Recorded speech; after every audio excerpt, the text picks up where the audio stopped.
coming back to all the corporate jargon, which I'm not going to use because I'm not that sort of guy. But in the business of business consulting,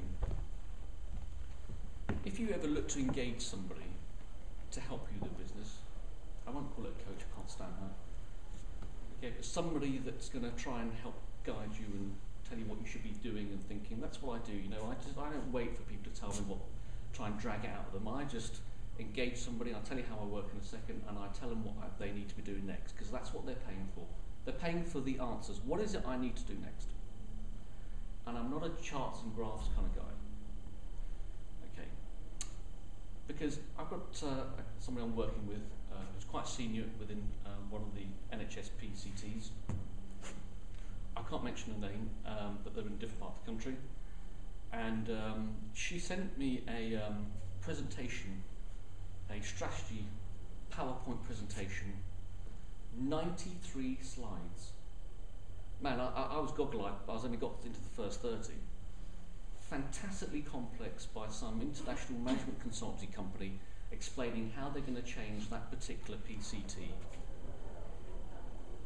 and how they're going to change them and how they work with this particular corporation and how they're going to use those ideas they use with that company into this. And I said to her, I said, Jane, that's not her name, I said, Jane, I looked at the presentation, I said, I know you're incredibly intelligent, you know, been to university, got a degree, I know you've worked your way up from nursing all the way through the past 20 years to the senior management position. I guess that some of your colleagues in that meeting were the same. Yes, they were, fine. I said, you know what, with the best will in the world, you must have got lost halfway through. She said, you know what we did?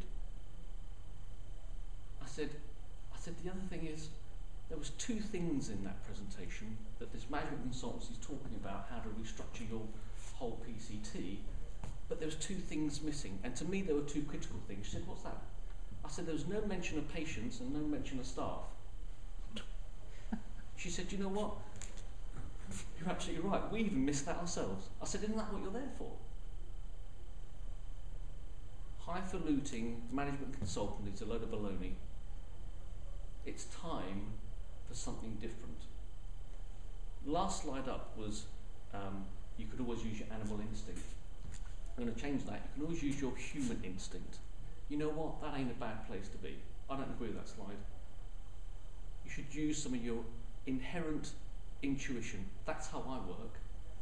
Yes, it's backed up with skills and knowledge, and you know what? Never engage a management consultant or a coach that knows nothing about sales, because in 13 years that I've been doing this, 13 years, I've got hundreds of